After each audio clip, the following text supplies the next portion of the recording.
So I'm a bit behind on my weekly planner. I usually make one for myself every year, but this year things just got a bit crazy.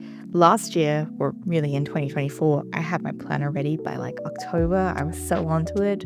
But in 2025, things just got absolutely insane towards the end of the year, and I didn't really end up making one for myself.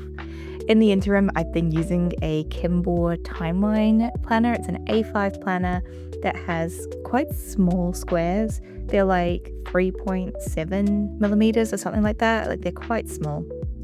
So I am going to make my layout here. This isn't going to be a complete planner in this video. This is just going to be making a vertical weekly layout. And my planner size is going to be B5. I like A5. I've always used A5 in the past, but I've just been really craving something bigger, especially with my job as work increases. It's just going to be so much better having a bigger layout and having that little extra room. So I'm going to be making a B5 disc-bound planner.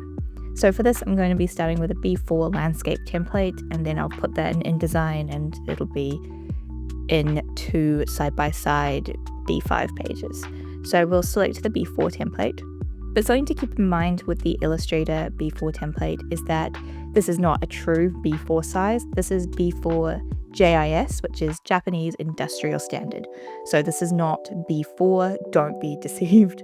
The B5 one is accurate. It is a correct B5, a true B5, but the B4 template for some reason is not. So just keep that in mind.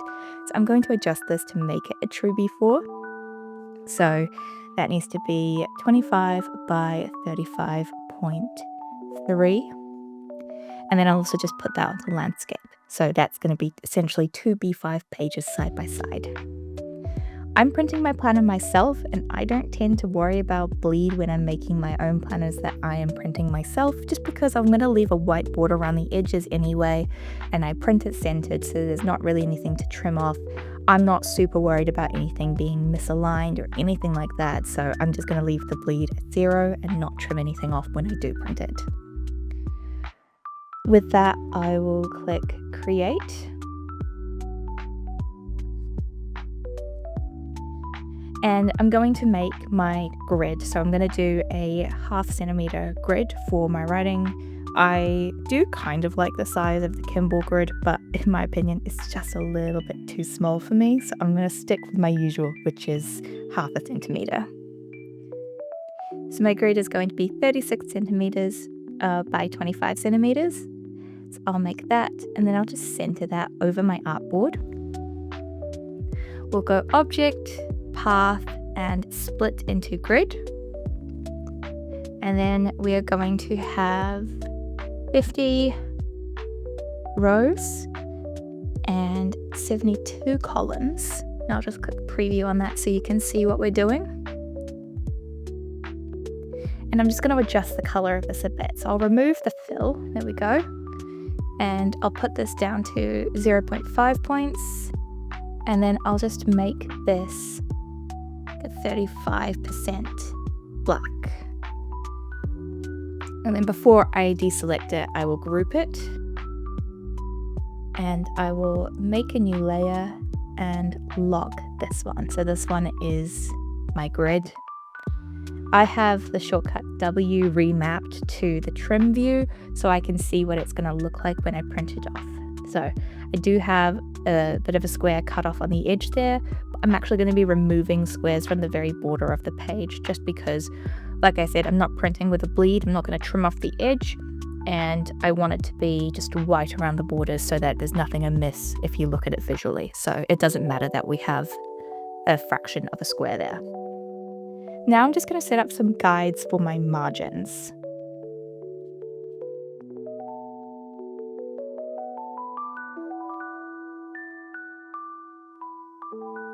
Now I could select all of these and turn them into guides, but if I want to make any quick adjustments, it's a bit harder if I'm doing it with guides compared to if I just leave them as shapes.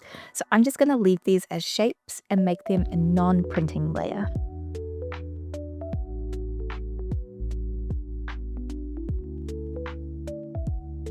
So this is essentially my base for my planner. So what I'm going to do is I'm going to duplicate these artboards. Now, anything that's locked is not going to copy, so I'll make sure to unlock any layers that I did lock. And then I've just locked those again. So from here, I'm going to make my planner layout.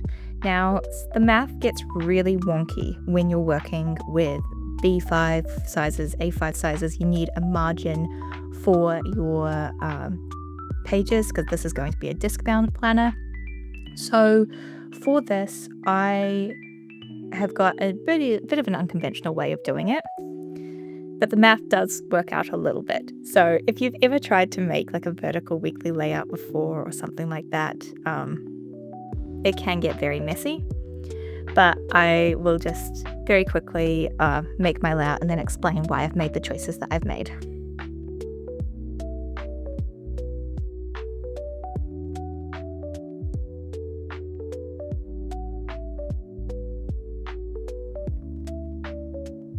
So this is my base layout. So it looks a little bit strange, but we have 8 squares here, and then I've got 2 on the outside that are a little bit smaller than the ones on the inside. Now this is because these ones are going to be my weeks, so Monday, Tuesday, Wednesday, Thursday, Friday, and then I'm going to do a stacked weekend. And I'm going to have hourlies down the side of these. So this is 1 square smaller than these rectangles here, and what that means is I'm going to have the exact same amount of writing space in all of them, even though the space themselves is not exactly the same. So this one, I'm going to be having my calendars, maybe some future planning, maybe just some rough notes, and then over here will be like a bit of a to-do list. And I'm doing a stacked weekend just because I personally rarely plan on the weekends. I've been trying to be better about it, but the more I plan on the weekends, the more I realize that I just don't need the same amount of space that I need for my work week. And if I was doing this maybe for a different year, if I was busier, I might have even not done weekends at all. I might have made this completely a work planner and just done Monday to Friday and left out the weekend entirely. But for this one, I do want to be good about planning on my weekends, and I find when I split up my work and my personal planner, one of them gets neglected, and it's usually the personal planner. So from here, I'll just neaten it up a bit, make some more layout changes, and then I will show what I've done.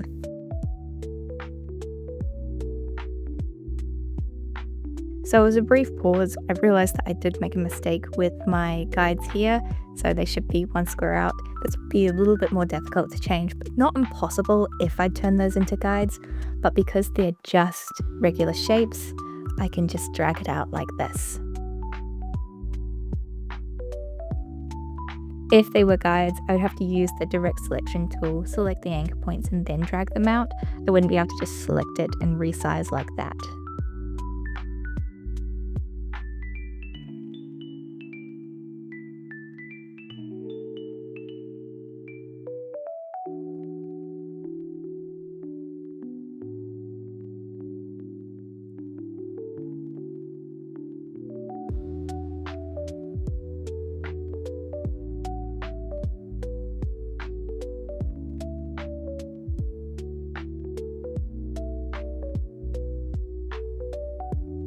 Okay, so this is what the base of our planner is looking like. I have some space at the bottom for page numbers if I want to. I have some space at the top if I wanted to add any extra information, like maybe the week number or, the dates of the Monday to the Sunday.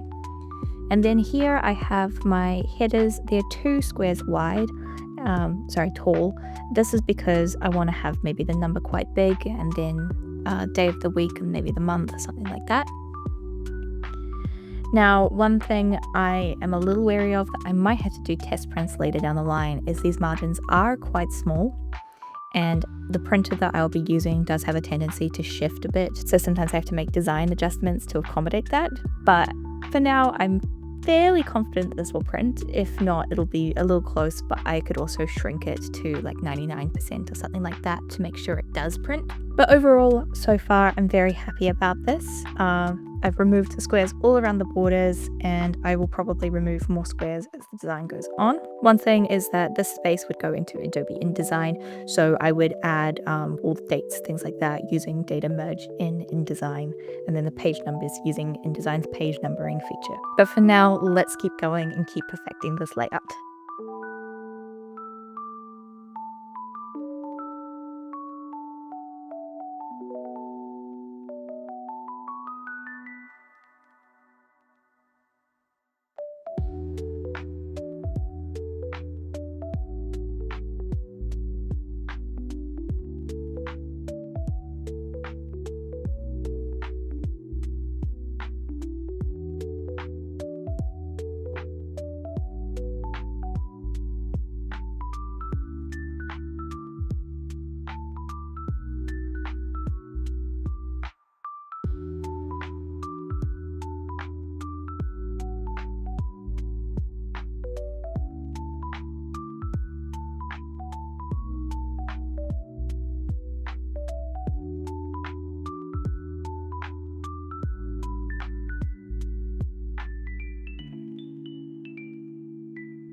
Okay, so this is now what we're looking at, and this might look a little bit confusing, but I'll explain. So over here, we're going to have 3 calendars. So this is going to be current month, next month, and then the month afterwards, just to allow for some future planning. My work tends to have some very long projects, and I like planning out quite far in advance, so that's quite helpful for me to see those dates in advance. Then underneath, I'll have a space for notes. And then for Monday to Friday, I have time tracking. I thought I was going to have it in the weekends, but I decided that it's probably better not to have it. So I've left my weekends free so I can do whatever I want with them. And then the notes section is just going to be very blank. And then I have opportunity for a daily to-do for each of the weekdays, just because I find that I'm really liking that in my Kimball. I didn't think I would.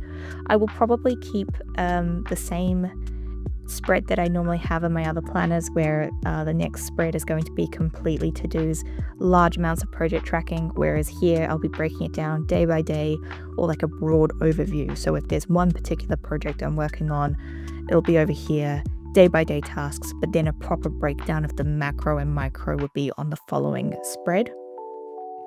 But I'm really happy with this at the moment.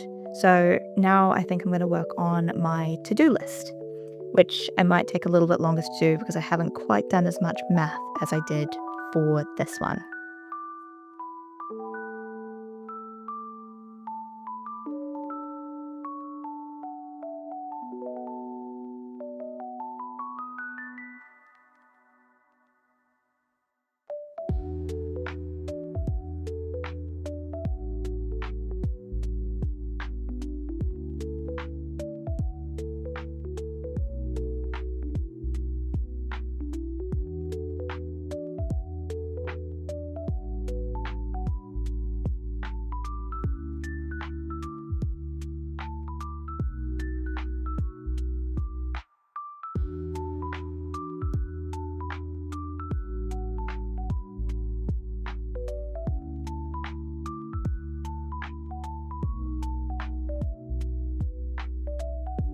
Okay, so I'm a bit iffy about this layout. I think this is going to work for me just because I generally have a good mix of big and small projects, and there's usually a lot of them, especially for work, and then I'm trying to plan out more of my personal life. So I think what I'll do is give this layout a go, and I might come back and readdress it. What's great about disc bound planners is I can do whatever I want, and I can decide, if something's not working for me, I can make a new template. But with this one, because I want to print out the whole planner at once, it might be a little more difficult because this will be on the back of the weekly spread. But I have also thought of incorporating just some plain notes pages so that I can separate them out, and I can do that. But that would mean, a lot more pages in my planner. So I'll just tidy this one up a bit, and then I'll keep having a think about it.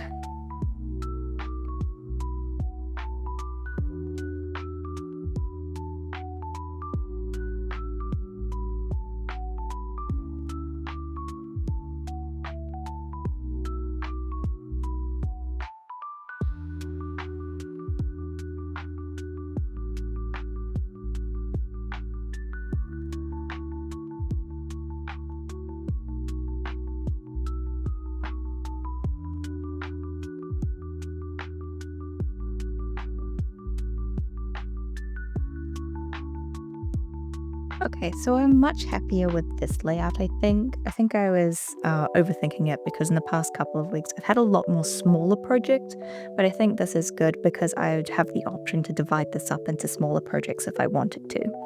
So generally when I've got my work on, it's like 4 big projects. So we have 4 spaces with big amounts of space. Then I'm doing some professional development at work, so I'd like a little bit of space for that. Plus, I'm constantly working on my YouTube videos, even though it doesn't look like it. So some space for that is always nice to have a think about whenever I've got some downtime in my brain or whatever like that.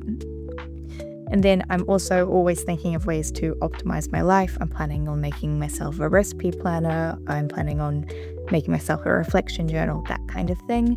And then there's usually something else. So I think this amount of space works well. Down here, I'm also going to have calendars just because it's always nice to refer to something And this one's got 8 squares across instead of 7, one for space constraints, but also because for these calendars, I'd like to have extra information down the side, whether that's the ISO weeks or specific work things, like a little dot if something is happening that week, because we have a lot of set dates throughout the year for my workplace. So I'm very happy with these two layouts here. So we have my weekly plan plus my to-do list. And I think I won't do the extra notes pages in between them. I think I'm pretty confident about the layout of this. I'll just print it front and back. And I will clear out some space for the calendars like I've done here. So that is it for this video. This was a bit of a different video. This isn't really a tutorial, more of just a showing of my process, just thinking out loud. Some things I planned in advance, some things I didn't. The next things I need to think about doing are going to be my monthly calendars. So that's going to have to fit within this grid that I've made for myself, which I'm pretty confident it will. A 5mm grid is very easy to work with once you've got the math all figured out on what your spacing is. But that is it for this video. I might do more in future videos, or I might just post them on social media, which once I've made, I would link below, but I haven't made any social medias yet, except for my Reddit account. So if you liked that video, make sure to like and subscribe, and I hope to see you again soon.